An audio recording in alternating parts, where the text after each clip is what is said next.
ये सिगरेट, ये बीड़ी, ये गुटखा, ये नशा तुम्हारी आखिरत भी बर्बाद कर रहा है और अल्लाह की कसम तुम्हारी दुनिया को भी बर्बाद कर रहा है। इस नशे के जरिए आप अपने शरीर को बर्बाद। गौर कीजिए, अल्लाह की राह में शहीद हुआ था, अल्लाह कयामत के दिन बुलाएगा। अल्लाह पूछेगा मैंने तुझे बॉडी बिल्डर बनाया था, तुझे ताकतवर बनाया था, तूने बॉडी का क्या किया, तूने शरीर का क्या किया? बंदा कहेगा अल्लाह कातल तूफीका, मैं तेरे रास्ते में लड़ता रहा, जंग करता रहा, जिहाद करता रहा, हत्तस तुशीद, तो यहाँ तक कि मैं शहीद कर दिया गया। आए अल्लाह मैं तेरी राह में शहीद कर दिया गया।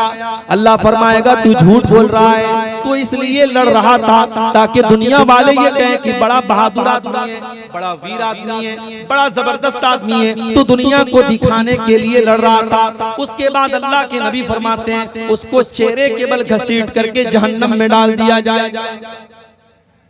गौर करो रियाकारी का अंजाम कितना खतरनाक होता है मेरे भाई। अल्लाह की राह में लड़ने वाला और शहीद हो जाने वाला जहन्नम में फेंक दिया जाएगा, सिर्फ इसलिए क्योंकि उसकी नीयत गड़बड़ थी, उसकी नीयत में खोट था, वो लोगों को दिखाने के लिए लड़ा। उसके बाद दूसरे नंबर पर एक आदमी आएगा, ये बहुत बड़ा आलिम था, बहुत बड़ा मुकर्रिर था, बहुत बड़ा कुरान का हाफिज था। अल्लाह पूछेगा मैंने तुझे कुरान का आलिम बनाया, मैंने तुझे कुरान का टीचर बनाया, मैंने तुझको आलिम बनाया, तूने क्या किया?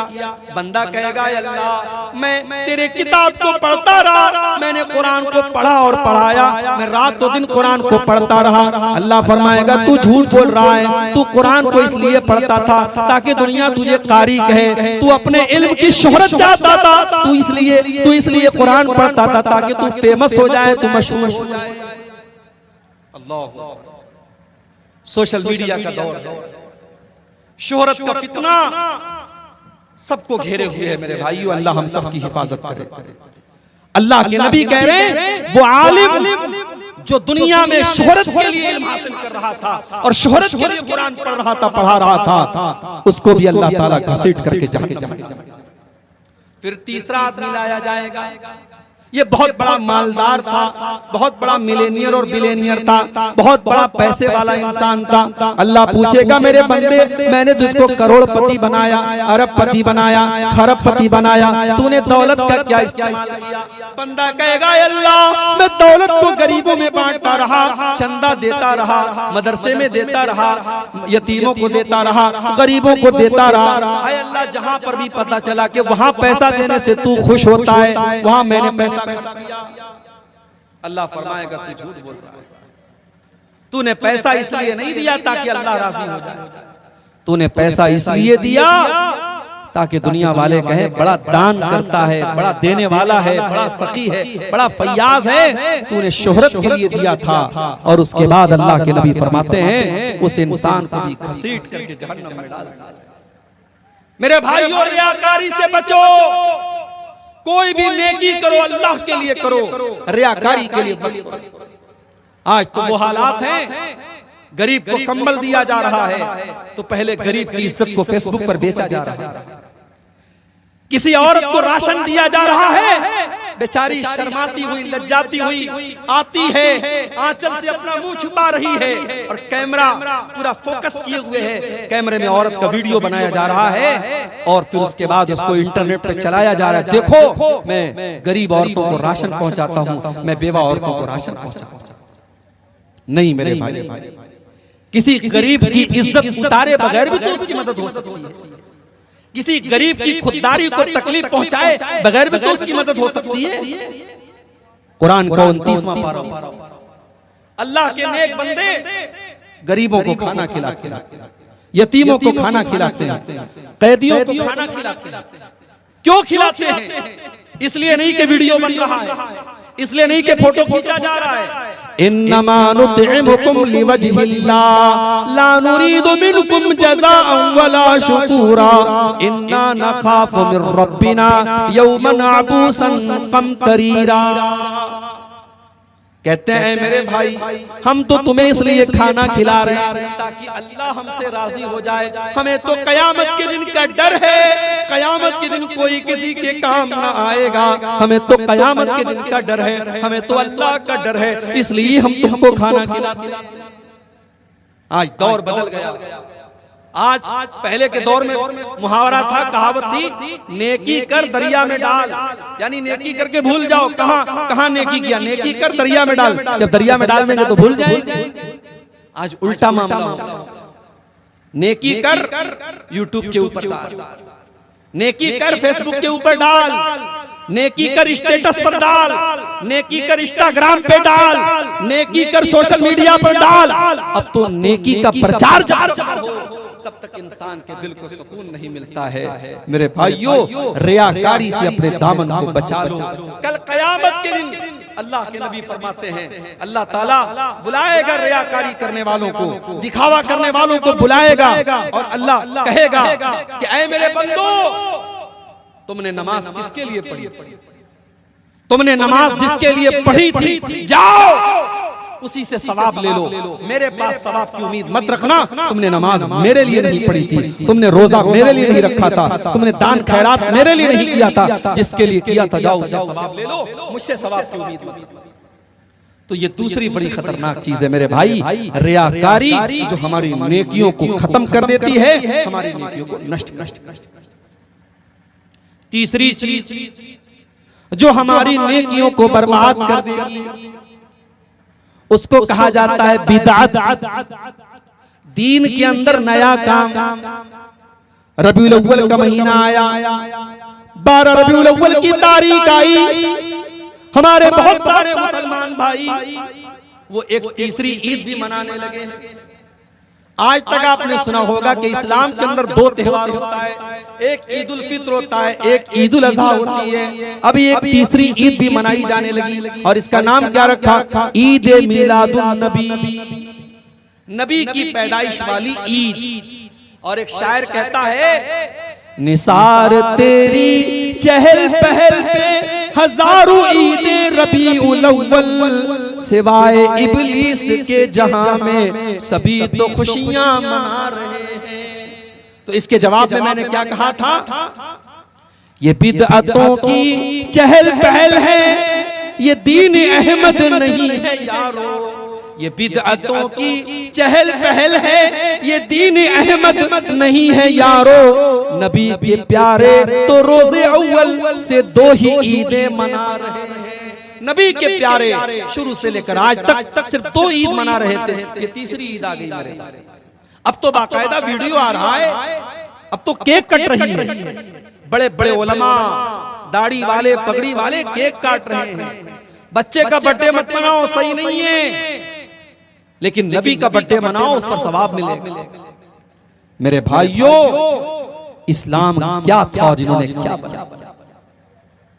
इस्लाम क्या था और इन्होंने क्या बना दिया? मेरे नबी की शरीयत क्या थी और इन्होंने क्या बना दिया? याद रखो मेरे भाई, अल्लाह ने अपने दीन को मुकम्मल कर दिया है। अल्लाह का दीन मुकम्मल है और अल्लाह ने 1400 साल पहले ये ऐलान कर दिया है, अल यौमा अकमलतु लकुम दीनकुम व अतममतु अलैकुम निअमती व रदीतु लकुमुल इस्लाम दीना। हो लोगों, मैंने अपने दीन को मुकम्मल कर दिया है। अब इसके अंदर किसी इजाफा की, किसी संशोधन की, किसी मॉडिफिकेशन की, किसी एडिटिंग की कोई जरूरत नहीं है। अल्लाह का दीन बिल्कुल मुकम्मल है, कंप्लीट है, परफेक्ट है। अल्लाह के दीन में कोई चेंजिंग नहीं हो सकती। अल्लाह का दीन 1400 साल पहले मुकम्मल हो चुका है मेरे भाइयों। अब इस दीन के अंदर कोई नया काम अगर निकालता है, उसी को बिदात कहा जाता है। और बिदात कोई अच्छी नहीं होती, बिदात कोई अच्छी नहीं होती, बिदात हमेशा बुरी होती है। क्योंकि अल्लाह के नबी फरमाते हैं, व शर्रुल उमूरी मुहदसातुहा व शर्रुल उमूरी मुहदसातुहा व कुल्लु मुहदसतिन बिदा व कुल्लु बिदातिन ज़लाला व कुल्लु ज़लालतिन फिन्नार। दीन के अंदर जितना नया काम निकाला जाए वो बिदात है, और हर बिदात गुमराही है, और हर गुमराही का ठिकाना जहन्नम है। अच्छा, आप एक मसला बताइए, अजान कि पहले दरूद पढ़ना है कि अजान के बाद पढ़ना है? बोलो पब्लिक में से कोई बताए। अजान के बाद पढ़ना। लेकिन हमारे कुछ भाइयों की बुद्धि उल्टी है। उनका मुअज्जिन जब माइक पर जाता है तो पहले खड़ा होकर दरूद पढ़ता है, या नबी अस्सलातु वस्सलामु अलैका या रसूलल्लाह सल्लल्लाहु अलैहि वसल्लम, उसके बाद कहता अल्लाहु अकबर, अल्लाह, फिर अजान दे। नबी ने क्या फरमाया? इज़ा समेतुमुल मुअज्जिन, जब तुम मुअज्जिन को अजान देते हुए सुनो, फक़ूलू मिस्ल मा यक़ूल, तो जैसे मुअज्जिन कह रहा है उसी तरीके से जवाब दो। अल्लाहु अकबर कहा तो तुम भी अल्लाहु अकबर कहो। अशहदु अल्ला इलाहा इल्लल्लाह कहा तो तुम भी अशहदु अल्ला इलाहा इल्लल्लाह कहो। अशहदु अन्ना मुहम्मदुर रसूलुल्लाह कहा तो तुम भी अशहदु अन्ना मुहम्मदुर रसूलुल्लाह कहो। हय्या अलस सलाह कहा तो तुम ला हौला वला कुव्वता इल्ला बिल्लाह कहो। हय्या अलल फलाह कहा तो तुम ला हौला वला कुव्वता इल्ला बिल्लाह कहो। पूरी अजान का जवाब दो। अजान का जवाब देने के बाद सुम्मा सल्लू अलैया, फिर तुम मेरे ऊपर दरूद पढ़ो। और दरूद कैसा पढ़ना है? मेड इन इंडिया नहीं, मेड बाई नबी पढ़ना है। जो नबी ने बताया है वो दरूद पढ़ना है। मेड इन इंडिया वाला दरूद नहीं पढ़ना है। मेड इन इंडिया वाला कौन सा दरूद है? अस्सलातु वस्सलामु अलैका या रसूलल्लाह, ये मेड इन इंडिया वाला है। और नबी का दरूद कौन सा है? अल्लाहुम्मा सल्ली अला मुहम्मदिन व अला आलि मुहम्मद कमा सल्लैता अला इब्राहीम व अला आलि इब्राहीम इन्नका हमीदुम मजीद। अल्लाहुम्मा बारिक अला मुहम्मद व अला आलि मुहम्मद कमा बारकता अला इब्राहीम व अला आलि इब्राहीम इन्नका हमीदुम मजीद। ये दरूद पढ़ो। और दरूद पढ़ने के बाद अल्लाह के रसूल फरमाते हैं कि मेरे लिए अल्लाह ताला से दुआ मांगो, वसीला मांगो। वसीला किस चीज का नाम है? वसीला जन्नत में एक आला मकाम का नाम है जो अल्लाह ताला अपने आखिरी नबी को देगा। अल्लाह के नबी फरमाते कि तुम मेरे लिए अल्लाह से वसीला मांगो। तो हम कैसे वसीला मांगेंगे? अल्लाहुम्मा रब्बा हाज़िहि दावति ताम्मा वस्सलातिल काइमा आते मुहम्मदनिल वसीलता वल फजीलता वबअसहु मकामम महमूदनिल लज़ी वअदा। ये दुआ पढ़ो। और ये दुआ पढ़ने के बाद अल्लाह के नबी फरमाते हैं जिसने अजान का जवाब दिया और उसके बाद मेरे ऊपर दरूद पढ़ा और उसके बाद मेरे लिए अल्लाह से वसीला मांगा, हल्लत लहू शफाअती यौमल क़ियामा, क़यामत के दिन मैं जरूर उसकी शफाअत करूंगा। उसके लिए क़यामत के दिन मेरी शफाअत वाजिब होगी। मगर बिदअत का मामला क्या है? बिदअत करने वाले इसका उल्टा कर देते हैं। और आप जाके देख लीजिए अजान के पहले दरूद पढ़ो। मुझे नहीं पता आप क्या क्या माहौल है। हमारे यहाँ कुछ लोगों ने ये माहौल बना दिया है, मैयत को कब्र में दफनाने के बाद वही कब्र पे खड़े होकर के अजान देने लगते हैं, अल्लाहु अकबर अल्लाहु अकबर अशहदु अल्ला इलाहा इल्लल्लाह, पूरी अजान देने लगते हैं। पूछा गया भाई अभी तो तुमने मुर्दे को दफनाया है, ये मुर्दे को दफना करके तुम अजान क्यों दे रहे हो? तो जवाब देते हैं कि भाई साहब जिसको हमने मुर्दे को दफनाया है अभी कब्र में उसको दफना करके हम फारिग हुए हैं, उससे कब्र में सवालों जवाब किया जा रहा है। हम इसलिए अजान दे रहे हैं ताकि शैतान भाग जाए और शैतान उसको बहकाने न पाए, इसलिए हम कब्र के पास खड़े होकर अजान देते हैं। मैंने कहा भाई बात बिल्कुल सही है, अजान देने से शैतान भाग जाता है, बिल्कुल सही बात है, मगर कब्र के अंदर शैतान नहीं पहुंच सकता। शैतान कब्र के अंदर नहीं पहुंच सकता और अगर पहुंच भी जाए तो उसको भगाने के लिए अजान देने का सबूत हमें नहीं मिलता है। तो बिदअत करने वाला ऐसे ही लॉजिक लगा लगा करके दीन के अंदर नए नए काम निकालता है। और याद रखो मेरे भाई, बिदअती का कोई अमल क़यामत के दिन उसके काम आने वाला नहीं है। मैं एक मिसाल देता हूँ, ये नोटबंदी किस सन में हुई थी? नोटबंदी किस सन में? भाई 2008 में 19 में ना 16 में 2016 में नोटबंदी हुई थी और इत्तेफाक से जिस दिन नोटबंदी हुई थी मेरा प्रोग्राम था किशनगंज। अब भाई वो 1000 के और 500 के जो पुराने वाले नोट थे वो चल रहे थे। अब मोदी जी ने ऐलान कर दिया भाई साहब पुराने नोट सब बेकार हो गए, नोटबंदी का ऐलान कर दिया, कहा कि अब पुराने जितने नोट हैं रद्दी के टुकड़े बन गए।